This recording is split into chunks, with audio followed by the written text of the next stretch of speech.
Don't forget to follow us on our social media pages. Like, share, and subscribe. This podcast is sponsored by the following. Remington, made with pride in the USA. Iconic American impact. Wenig custom gun stocks. Head on down for your custom fitting. Remember, winners shoot Wenig. Shot Tracker, like having a coach on your barrel. For more info, go to takeaimtech.com. Life is too short to miss. RM Shooting Clinics, helping shooters from coast to coast. Have Ricky take your game to the next level. Zach Nannini at Northwestern Mutual. Trusted advice from someone you know. We believe in putting people first. Other supporters for Trap Talk. The Nevada State Trapshooting Association. Don't miss their 75th annual state shoot this October in Las Vegas. The NSTA puts on some great shoots, and they're going big for this year's state. Go to nvtrap.com to check out their program and all other shoots as well. The Utah State Trapshooting Association would like to invite you to the 109th annual state shoot this June 21st to the 25th at the Vernal Rod and Gun Club. Vernal holds the Western Grand, among other great shoots, and throws a world-class target. RV camping and fun side events make this a state shoot that you don't want to miss. More info at utahtrap.com. Welcome to another episode of Trap Talk. Today I have my co-host, Richard Marshall Jr., and our guest for the second time, Joe Charnigo. Welcome to the show, Joe. Evening, guys. Now, Rick, I know last time I had you introduce Joe, but since we've already done it once, tell us a little bit about Ohio last week and what he accomplished. Well, Joey won the HOA, the HAA, and the doubles championship for the 10th time, I think was his doubles. So with the HAA in the overall, he's won 25 combined state championships at Ohio, which is a tough feat at any state, let alone in Ohio. So that's a big feat there. And I know, we were both there, Zach. We didn't fare as well as Joe. No. Let's just say it was Joe, me, then you. I mean, that's just. And that was the order of operation. There was a little bit of room. There was a lot of place in between, though. Room in between, but it was my first time going to Ohio, as we spoke last week. I really enjoyed it. Great club, great people. The camping grounds are immaculate. They've got these beautiful cabins that some people stay in. I think that's what you stayed in, right, Joe? You stay in a cabin? Yep, we're fortunate enough we were able to get a cabin there, so we can I can bring the family down, and Mama and Coop can hang out at the cabin while we're out shooting if he needs a nap or something, and we're able to bring all his stuff down there and make a family event out of it too. Yeah, I seen you had the whole family, and I seen he was sitting in your side by side every day watching you shoot. He was all excited to see Daddy shooting a shotgun, so that was kind of cute for sure. Absolutely, can't wait till he's out there shooting with us. Yeah, a few more years. He'll be ready. He'll have a brand new Blaser and some BPs in that thing sooner than later. Yep, I'm gonna stock up on ammo now if it's anything like I was when I was a kid. Yeah, you just shoot like. So Joe, one, we want to recap your shoot. We talked a little bit a couple episodes about mental game and going into a state shoot. How do you prepare mentally and physically for your state shoot? Because I know, for me, for Rick, if he goes to a state shoot, usually he goes to Ohio because every 5 years they have a leap year for Nebraska. But if you do go into it, you're kind of, as one of the shooters, a little more expected to win. So what's your mindset going into Ohio? What do you do to prepare? There's absolutely a lot more pressure, and some people don't like that pressure. Fortunately for me, I thrive off of that pressure. It's really what makes me go after it and want it even more. There's a lot of expectation for me to do well, and it does make it tougher, but I enjoy that. You definitely have to have a clear mind and a positive attitude going into it. It's a long week. It's a long grind. So it's easy to have a bad round and let that get you down and put yourself out for the whole shoot, but you can't do that. Last year, I had some trouble at the beginning of the shoot, and I over 25 birds on the first 100 handicap, and I was still able to come back and win the high overall at the end of the week. Just perseverance and not giving up. I didn't give myself that big of a negative head start this year, fortunately. Came out swinging and stayed steady the whole week and had a really good week. But you got a lot of different weather conditions, with whether it be wind or rain or heat, humidity. This week we saw about everything out there, and Yeah. you have to take each event, each trap for what it is, and pay attention to your surroundings and just have that positive mindset, positive attitude that I don't care what's going on around me. I'm out here to break these targets and I'm out here to win. And just don't let anything negative get you down or get you in the wrong mindset, because it's as easy as they are to break, they're twice as easy to miss. So you Yeah. really got to stay positive with them. Yeah, absolutely. Now, speaking of that, Joe, what did you think of the targets at the Cardinal this year?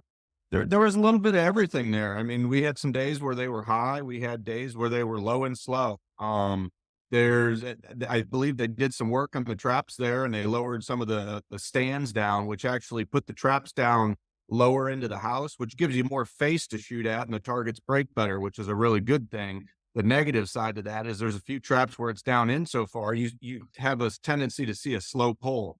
So I heard a lot of people complaining about that, about slow pull, slow targets coming out.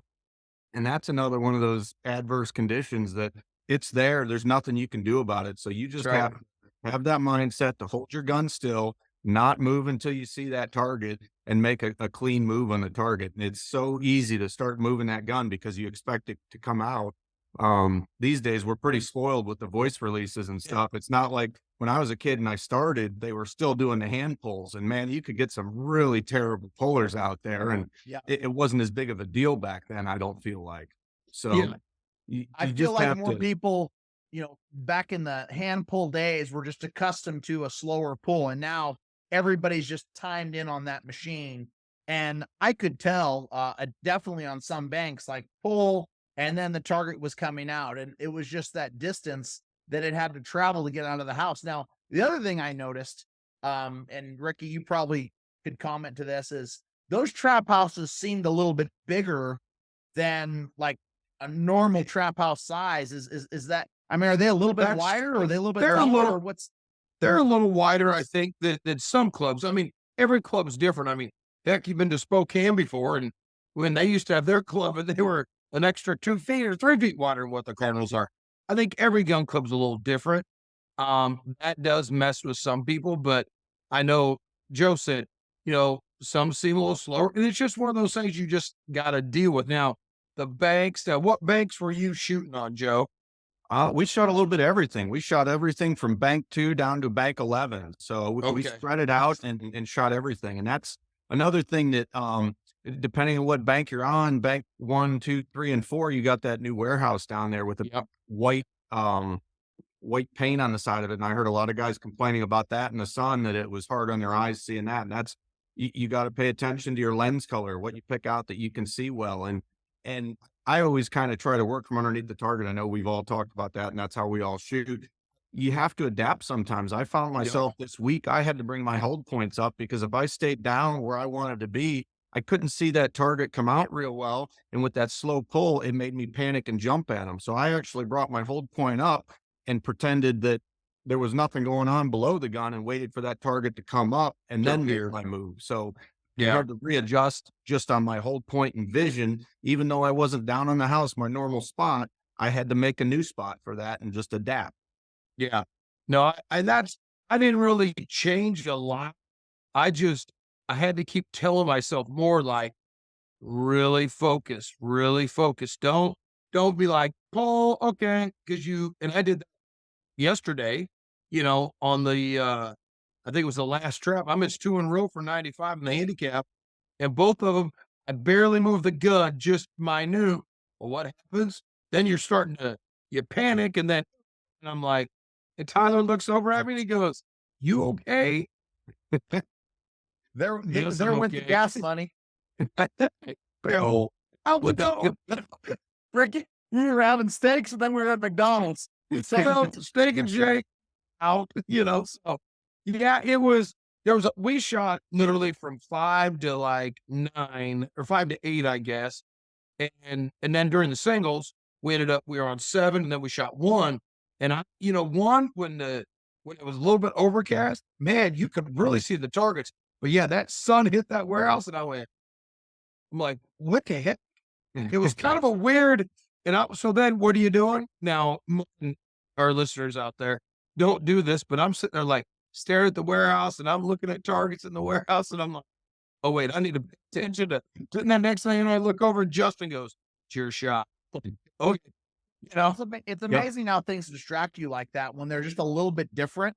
I know over on that left side, we had shot on 11, there's a big farmhouse out there and tractors. And then there was a pistol tournament going on the weekend, and there was a bunch of cars going up and down the road. And like, it seemed like every time you mount the gun, there was a car just going 60 miles an hour over the top of your barrel. So it's just little things like that can distract you a little bit. But to go back a little on the size of the trap house, because I know you said, Joe, you raised your hold point a little. Do you find yourself ever changing your hold points up, down, left, right, based on the size of the trap house itself? Or is it more the target in the air and you're not even paying attention to that reference point? It's not so much the size of the trap house that I pay attention to. It's the visibility when I see the target. Like Pennsylvania, I had a little bit of trouble in Pennsylvania. They have a lot smaller trap house out there. It seems lower. And there was a lot of orange clays, like down in 1 and 2. When you look out in the background, there's those orange clays in the ground. And the target would go through that and you'd lose it. It'd be a streak going through there. So I'd have to adjust my hold point out there. It burned me a few times because I'd see it come out of the house and I would start to make my move and I'd lose it and it would just suck me out of the gun. So on those, I moved my hold point up on that too, so that I was above the orange on the ground. So when I saw the target, it was clear in the background behind, and I shoot very quick. And I make my move after it cleared that orange. So I had to raise my hold point and adjust to that just so that I wasn't making a bad move or a half move and then trying to get back into it. So just paying attention, whether it's a small trap house or a big trap house. I am somewhat cognizant of it. The smaller houses, I feel like you can get out a little bit farther. I shoot a lot down at Cardinal because it's in my backyard and I'm used to the larger trap house. So I can get out to the outside edges of that, but on a small trap house, that's actually off of the trap house. I'm not comfortable doing that, but I guess when you think about it, it's not off the trap house if I was shooting at Cardinal and I was on the outside corner of it. And that's how I shoot. That's what I noticed for me, based on that extra edge, a foot on each side. I had to bring my hold points down and in because I'm used to shooting on those smaller boxes personally. And I felt like that target, if I was out on the edge and I called pull, I was waiting for it to come to my barrel, when it was coming to it. And I like to do everything from the behind the target line. Like I like to be back at the base and chase it out. I don't like it to spook me at all, I guess. When I'm out on one and it's coming to me, I want to start jumping on them, Yeah. But the other thing with that too is if you're out like on a right-hand corner, post 5, if you're holding on that right-hand corner and you draw a straightaway, you're making an actual left-hand move to a straightaway, which I don't like to do. I like to come from underneath the target in the middle of the field and come right up to it, not make a cross move into a straightaway target. I think that's a lot harder target to shoot at. So you said you don't like to make a cross move. No, not on a straightaway. So if you're on post 5, I don't like to be off the box to the right too far, because if you draw a straightaway, you're actually making a move back left to it rather than just coming straight up below it and just a nice smooth move. There's a lot more chance for error coming in at an angle on that dead straightaway. So if you hold have a lot more to the straight edge on 1 and 5 so that shot is right off the end of the barrel when you do get it. Yes. You got to remember, makes a lot of sense. I you got to remember. Hey, you got to remember, Joey's shooting his over and under for everything too. Are you still shooting the over under for everything, Joe? Yeah. So I made that switch last year and it worked very well for me. I've got no reason to do anything different other than it worked really well for me. What I like the most about it is I shoot the same gun for everything. It's the same weight. It's the same swing. I feel when I put that unsingle on my gun, I move quick with it and I get there before I'm actually ready to get to the target. And it would give me a flinch almost when I get to the target because I'd panic and be like, oh crap, I'm here, but I'm not ready. Sense. So that makes a lot of sense. the heavier And barrels honestly, just go slower. do you feel like your doubles has gotten better since you shoot it for everything now? I don't know if it's gotten any better, but I don't have to switch guns around, which is kind of nice. Just kind of laziness. Well, I know Leo used to always say, if you're going to shoot your single barrel for singles, you should at least train the second barrel on your over under and practice some singles with it so you can get familiar with that second shot and knowing where it shoots and knowing how it swings, for that second shot. But, you're shooting the same gun all the time. That's got to give you the most familiar move, I would think. That makes a lot of sense. And is that it a especially 32 or 34? So they're 32-inch over unders. I've got Rhino chokes in them. I shoot a titanium choke in them just to relieve a little bit of weight off the end. And So give it a they're little bit of 33 quickness. inches of chokes. Yeah. Well, he's still, and that's why when he's saying, Zach, he's holding kind of more off inside the corner to make a straight move. See, I hold outside on 5. I'm holding right on that front corner. Then on 1, I actually hold about 6 to 8 inches off the house. I've always done that. You like letting that target come to your barrel on that hard angle. Well, I did that because before I wore prescription glasses, my left eye would take over. So that was the only way to beat the left angle, to see with my right eye and then move. And so I shot that way and have always just continued. And there's times, so like at the Cardinal one day, we had a field, believe it or not, was off to the left. Most everything I saw all week was, to the right on stuff. And we had a field that was off to the left. And I just actually moved my whole point out about 12 inches. And I drew 5 lefts off 1, smoked all 5. And when I got done, a guy was standing back there and he goes, I just seen you shoot 5 illegal left-hand targets like they were boom. And I said, well, that's because I saw it, so I made the move. Now, if you're on the corner, it would have been an extreme, a move to the target, but everybody's different, you know. And that's just it. Everybody's different. I feel I see more with my left eye. I like to use my left eye more than my right eye. I get more peripheral. I can see what's going on. So I hold the center of the house and I cheat more to the right side of the house the whole way through. So on 1, I'm over the back inside corner. On 2, I'm about dead in the middle.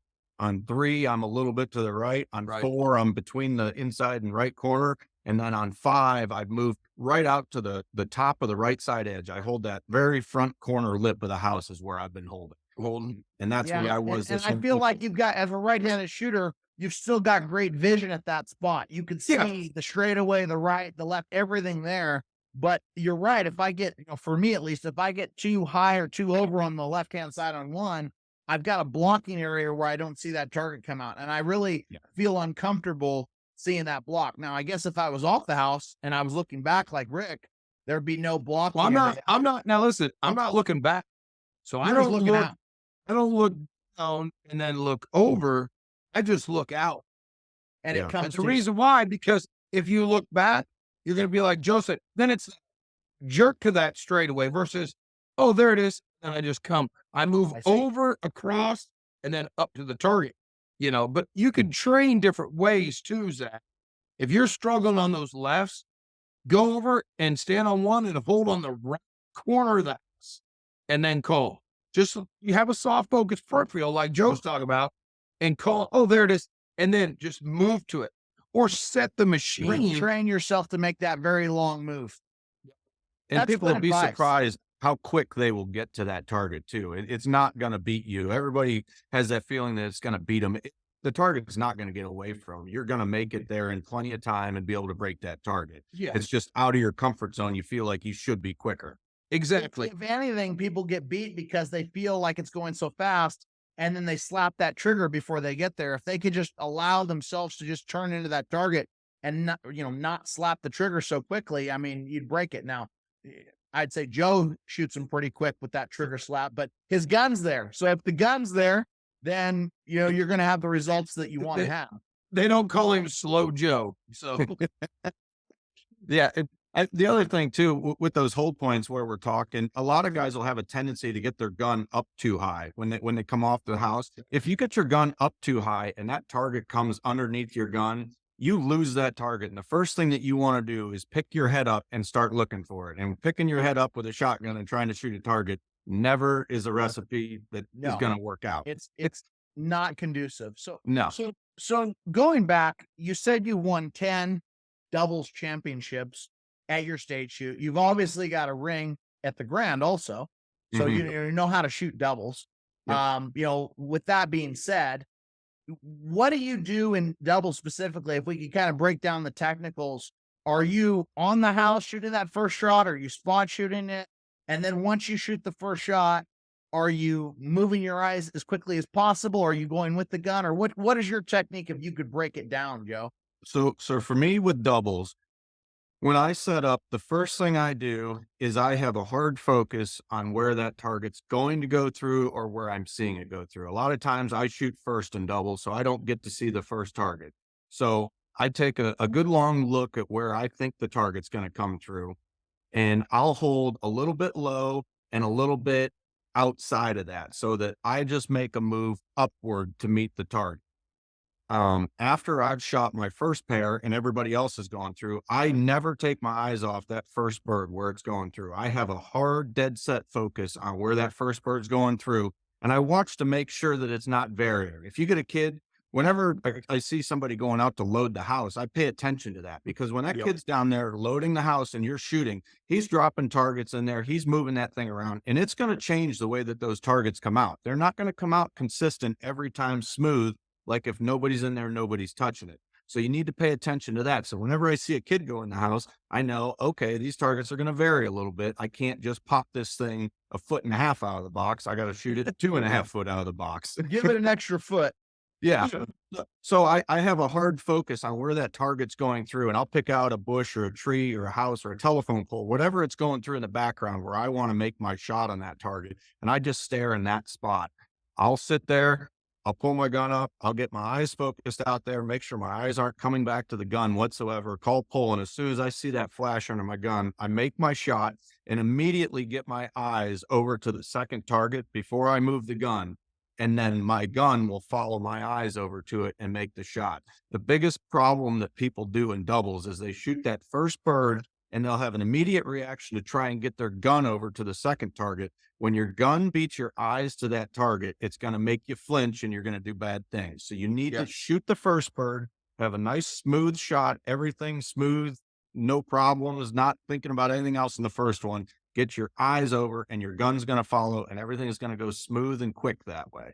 And that's my secret. What I think works. You need to play around with your hold point on your first bird too. Everybody thinks, oh, I got to shoot it fast. I got to shoot it fast. You need to shoot it where you're comfortable shooting it. You don't have to shoot it fast because I shoot them fast or Ricky shoots them fast. You need to shoot what's comfortable for you. So if you have to have a higher hold point and wait for that target to come to you, you're still going to get to that second target in plenty of time. I don't like chasing a target, like tracking it out from the house, going up to it and then turning back and going the other way. I think it's a lot of extra gun movement. I know Ricky shoots them that way and it works fine for him. Yeah. But for me, I'd rather camp out up high and a little bit outside and just make a slight move up and meet it up there and then make my move across to the center. So as the targets get higher, you're going to gradually raise your hold point because you don't want to have excessive barrel movement in one direction. You don't want to have too much momentum going to the right before we're going to the left and vice versa. You want a clean stop shot and then a look over and a move, versus where Ricky's going to paint through the first target, regather himself, and then paint through the second target. Exactly. Yeah. So, but you're not trapping it and you're not like shooting down under your gun. You let it break the gun, correct? I do actually shoot it under the gun. Okay. So you're in line and you're seeing it and it's coming through your barrel and you're making a move left to right, up, down to adjust for it. It's not, it's not like a hold bang, but there is some movement there. Yeah, there is very little movement. I try to keep it minimized, but like I said, if somebody's loading the house, I'm going to have more gun movement because I'm going to hold a little bit lower and a little bit more to the right and just have that move up because I can see it with my peripheral, my left eye. I can usually see that target coming and just meet it. Just a very minute movement to it, and then nice and smooth to the second target. Do you think holding still when you call pull is as important in doubles as it is in singles and in handicap? I do. I think you need to hold steady. I've been having trouble here the last couple. I mean, I'm still shooting well. I say having trouble, but I was having trouble. I'd call pull, and I'm actually, when I call pull, I was dropping my gun down towards the house and coming back up. It still works, but I don't feel comfortable doing it. And you have more tendency to pick your head up or make a bad move. So Making a bad I move worked really hard. Like yesterday when we shot the doubles championship, I had a long focus. I took an extra second when I shot. I mean, I shoot pretty fast as it is, but I took just an extra second before I called pull to get my eyes clear, have everything focused. And when I called pull, my gun never moved, and I just sat there and shot that target when it came to my gun, and had a little bit higher hold point. I didn't rush myself, and just made sure that every shot counted.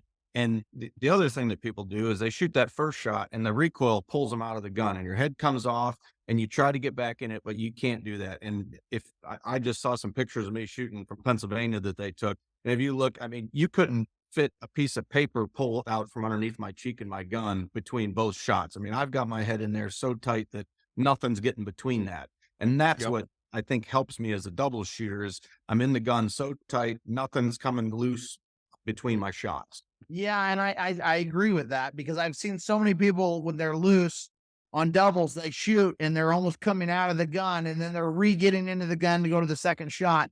And there's so much movement going on. If you could just take that recoil and just move over and keep that same sight picture and keep your head down. I mean, one thing I will say about watching Ricky shoot all these years, he's locked into the gun also. And I've noticed a lot of good shooters that shoot doubles, they're pretty locked into the gun. You don't see them loose between shot 1 and shot 2. They're pretty much in that gun. They take the recoil well.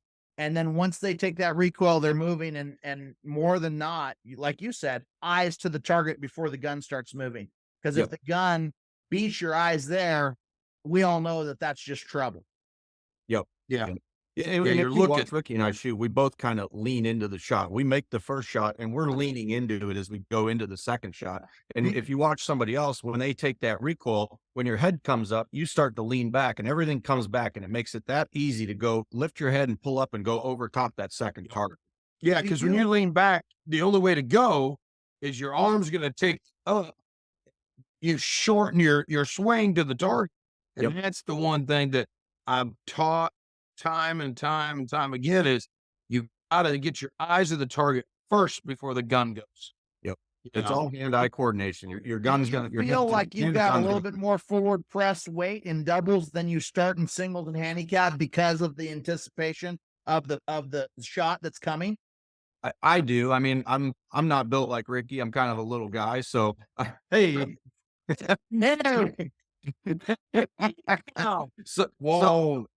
So I do. I actually lean into the target a lot more, or into the gun, and my shot a lot more in doubles. I'm a lot more aggressive. Where handicap and singles, I'm a little bit more upright and just make a move left and right more with my upper body. Where doubles, I'm leaned into it and I'm pushing with my legs and pushing onto my knees and the target drive. Now, speaking of doubles, what ammo are you shooting? Are you shooting the same for both shots, Joe, or are you shooting a light and heavy, or what? So I shoot lights for both shot. I've been shooting that B&P 1160 ounce and an eighth of eights. I've always shot the same shell for both barrels. To me, I like to have the same recoil, so I'm not surprised with a heavier shot. I know what the recoil is supposed to feel like on both shots. So if I get hit a little bit more in the second shot, I realize I picked my head up some, or I came out of the gun, and that's the reason I felt a little bit more recoil. It wasn't because it was a bigger shell. So it makes me know that I'm doing everything right. Yeah, I've always shot light and heavy. I mean, since I was a little kid, shooting, and I always like to go bang, bang, and it's broke as you're pulling the trigger, so to speak. But I have shot light. I do like that, Rick. I like that whole, bang and it's broke with that recoil. And I've seen it, the speed of that heavier shell just blows that second target up much, much quicker and much harder. But I tend to agree with Joe on the fact that if I feel different recoil in between shots, sometimes I get flustered a little bit, even on my first shot, where I'm like, okay, which one am I going to get? And it's like, you start getting that heavy bump, and I want to start piling out of the gun a little bit quicker than I should. Well, in shooting a light, and I've shot, and I have broke hundreds with shooting super lights 30 years ago, with just a super light 7.5 both shots. But I've shot just a light, 1165 shooting dynamics for both shots and broke 100. Just went to a shooting and didn't have enough shells. And I'm like, okay, I ain't shooting these in handicap. So I'll shoot, lights on doubles. And it's just always something, I guess. And now Tyler's doing it. And he said that. He goes, Dad, I like that where I don't have to like be as quick as you. And I still am confident that I get there with this shell. Oh, you got enough power, that's for sure. Oh yeah. Yeah, definitely. And that goes back to the mental game too, of what you're confident with. And for me, I've got all the confidence in the world shooting light eights for both shots. I don't feel that anything's going to get away from me. I broke them going out over the hill. I had a couple pairs yesterday that came out, and kid was in the house loading, and it threw him way off on post 4, which is my toughest post because the first bird comes out to the right of my gun. I can't see it with my left eye. And that bird squirted out, and I had to make a big chase over to break the first one. And by the time I got back to the second bird, that thing was going down over the hill, and I still broke it just fine with the light 8. And I didn't doubt it and didn't think that it wasn't possible. And I have confidence with it. So if you're confident with your equipment, that's one of the biggest things there is. Even if that target is over apex, it's still not anywhere close to a 27-yard target, even not at all. Like, I mean, would you say, Rick, at the farthest point that we would shoot a doubles target, it's like maybe a 19 or 20-yard handicap shot? I mean, what would you? It's say? Further than that. I mean, it's still here's the thing. The center of your pattern is still the center of your pattern. Now, I shoot mod 20-30 for doubles, and that's what I recommend to people. And I know we've talked about this where, I've had a lot of students that are shooting like IC mod for doubles. And they're like, well, I'm breaking them. And I'm like, what's your scores? Well, I broke an 82. I broke a 90. Oh, I did break a 95. Blah, blah, blah. Okay, well, how about when it's windy? Oh, I'm in the 70s and 80s. Tighten your chokes up.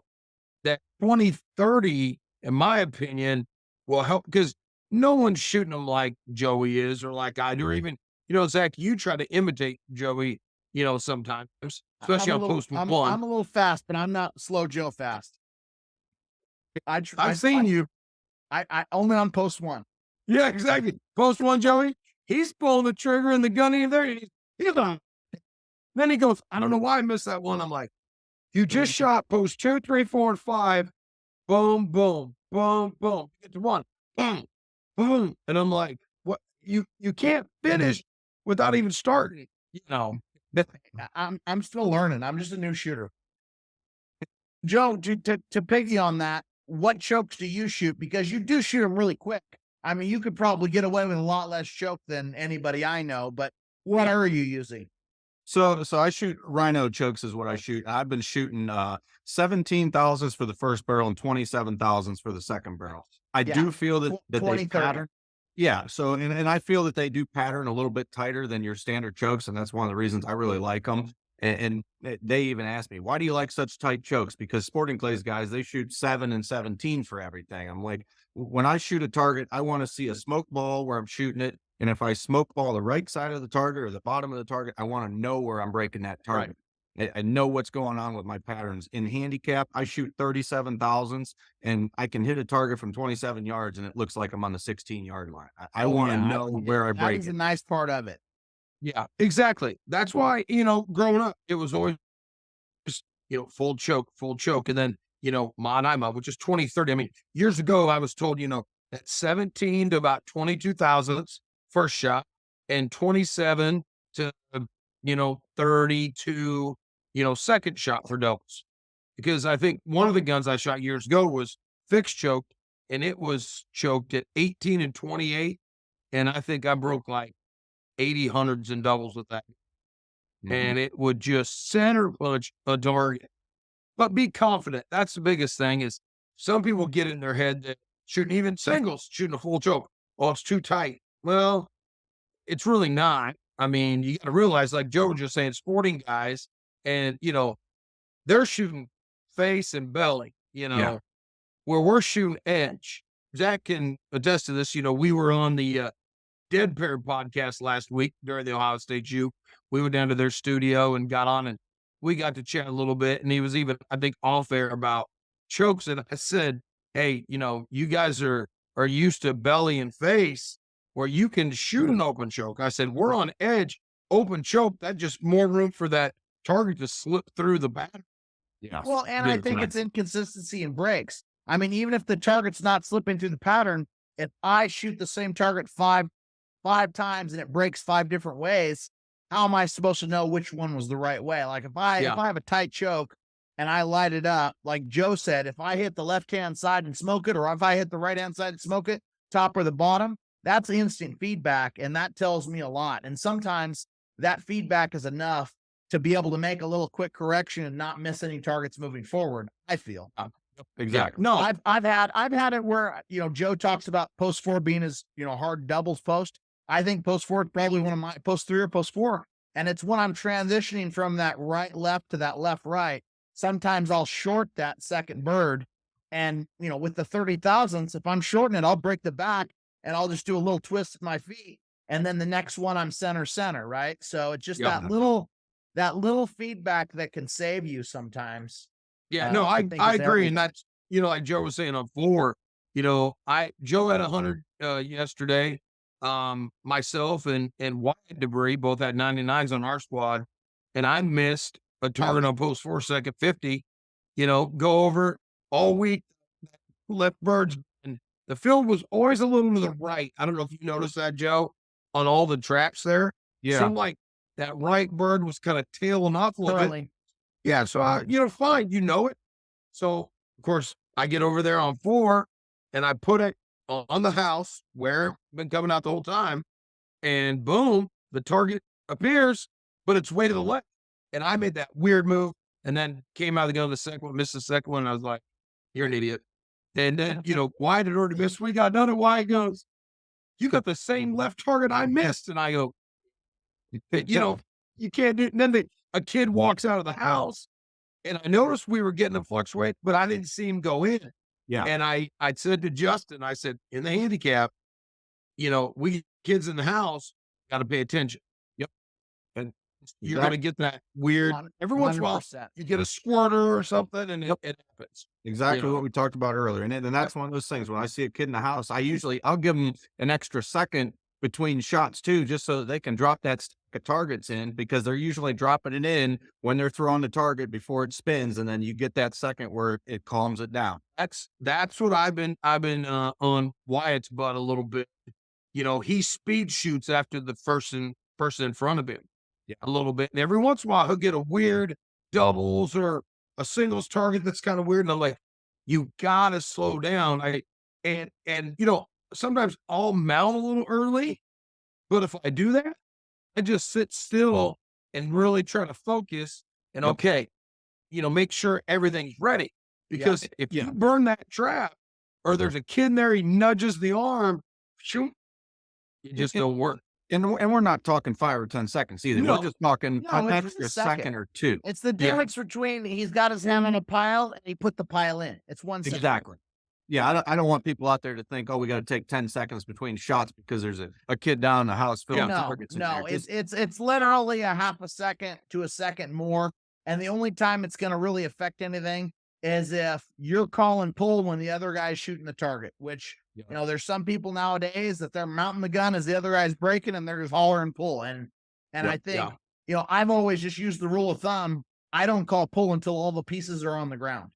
And, if you're shooting with good shooters, it's a smoke ball, the pieces fall, and then, pull. If you're shooting with Rich Bullard, you get the 5-piece break, you got to wait a little longer, and then you call pull. But, sorry, Rich. Get a jitterbug out and call somebody. You are horrible.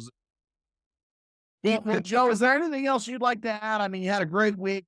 We appreciate you sharing your doubles techniques with us. And, you're the second time on the show. A lot of people had a lot of questions for you. Anything else you'd like to share?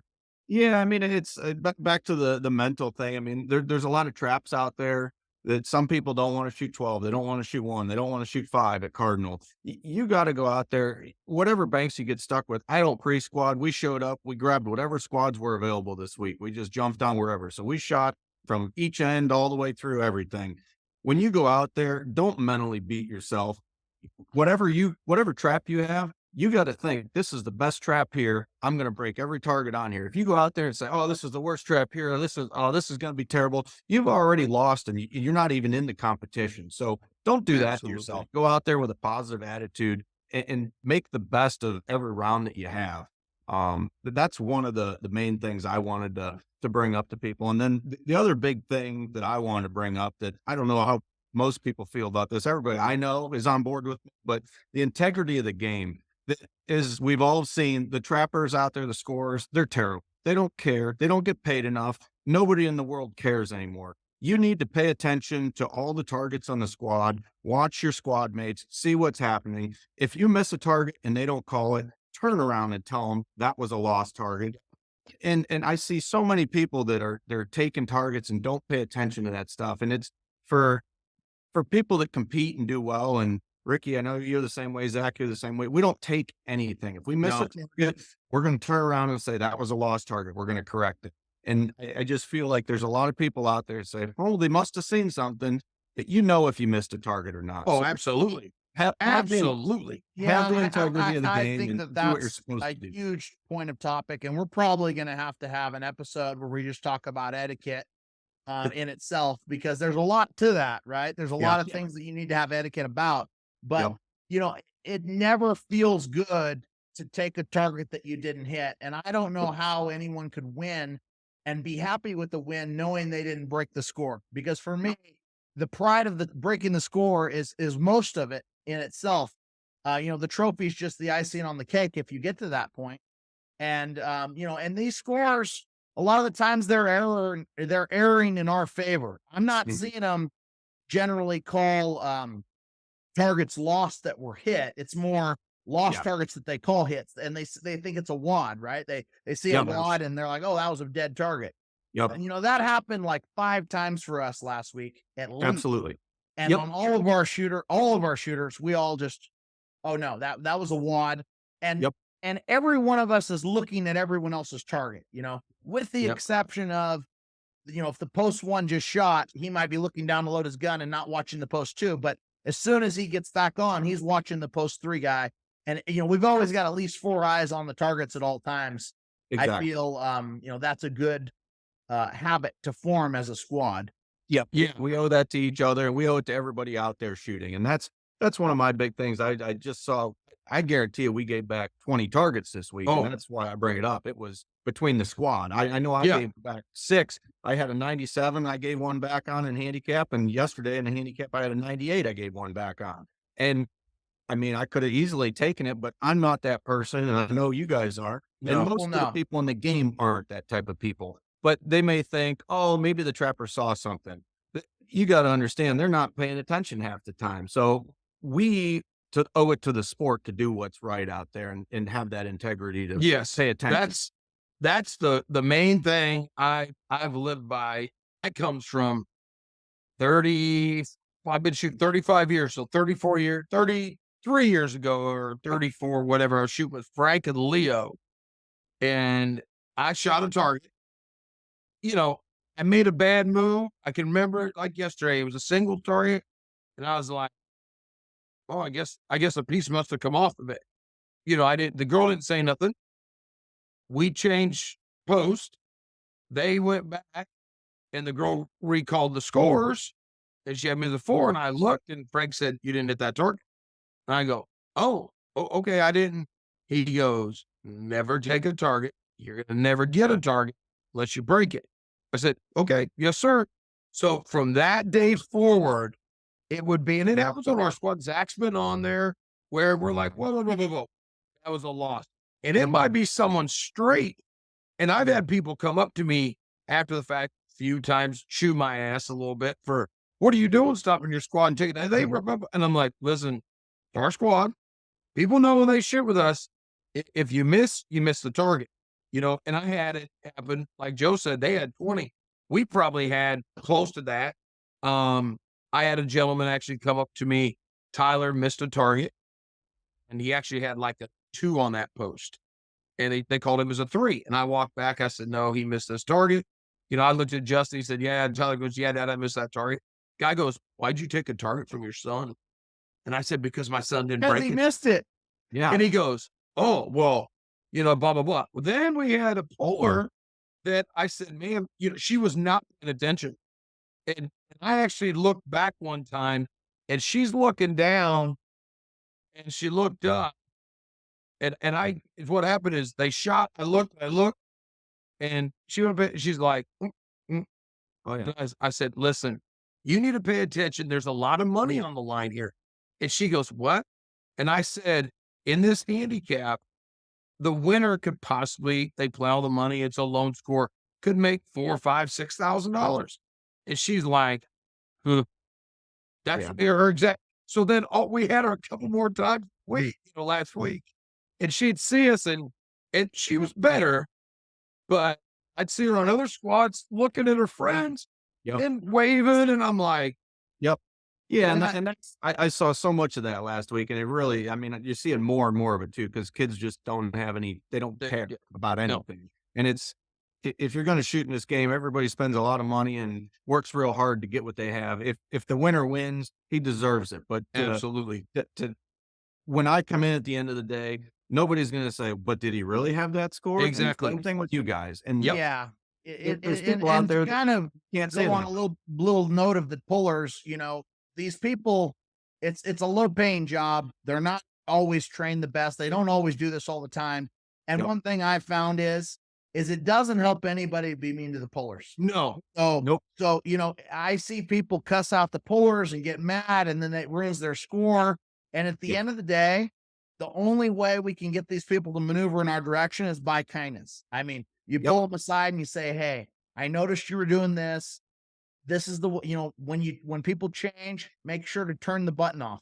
And I would urge everyone that's shooting, if they're on a trap and the puller's not turning the button off and they're throwing targets out, that's why our target prices are going up every time we go to shoot, because there's a lot of targets getting thrown in the air. Oh, and I make a note to tell the scorer, if I see that, hey, make sure you hit the button, because they're not always getting the training that they need. And if we do that, I think as trap shooters, we're like, well, who cares if the gun club loses money? Well, we're going to get charged they next pass year. that on to the consumer, right? So the more that we can self-govern, and the more that we can be patient, and the more we can, ask politely, I think the better they're going to do at some level, and just understand that this is not their career. This is not their main thing that they concern about. They probably at some level could care less. Now, there are some scores that I've had that like bleed orange. They're like so ready to score and they love it, right? Like there's these guys down in Arizona that have been scoring for 20 years and they're like, we love scoring, and they're like really passionate about it. And I love that, but that's not everybody, right? So respect and be cordial with them. Some of them, they're going to make mistakes and we have to work that out. We had a couple big mistakes down there, but I hate to see people yelling at them or berating them or belittling them or try to train them. That's what I'll usually do. I'm like, listen, here's what it is. Shut the button off. PA, we saw a ton of targets all the time. And I'm like, no wonder the prices are going up. Ohio was a little bit. And I would go over and say, hey, well, we had some pretty good bowlers most of the time. I should say I say pullers still, but scores, and if you help them and say, hey, this is what you should do, it usually goes a long ways versus, I see it, more and more people turn around and they're talking smack in front of the puller, and that does not work. No, not at all. Well, Joe, I mean, we're going to have another episode with you, because we're going to run an hour over every time we talk to you, because you got so much information. Is there any people you'd like to thank again on this episode before we get out of here? Yeah, I'd like to thank my wife, obviously, for putting up with me and letting me travel around and going with me and supporting me. Blaser, they've been great to me. I've got no complaints whatsoever. It's been working for, I think 13 years now with them. And B&P's been great. I'm really, really happy and excited this year. I can't explain how happy I am with the handicap shells, how hard they hit targets and how well that's working.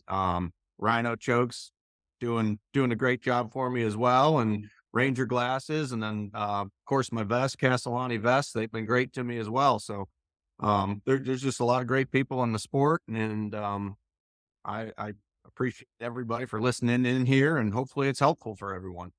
Yeah, well, you're a great ambassador to the sport, and they're definitely lucky to have you because you represent very well and you're a great shooter. Yep. And we're very proud to have you on the show. So thank you for giving us your time. All right. That being said, we'd like to thank our show sponsors, Remington, Wenig Stockworks, Shot Tracker, RM Shooting Clinics, Ricky Marshall. If you need a clinic, he'll help you out. And your one and only, Zach Nannini. If you need a financial advisor, give me a call. So I appreciate you both. And this was a fun episode. And I look forward to seeing you at the next shoot really soon. So I hope you guys have a good night. All right. Have a good Thanks, night. guys. Enjoyed it.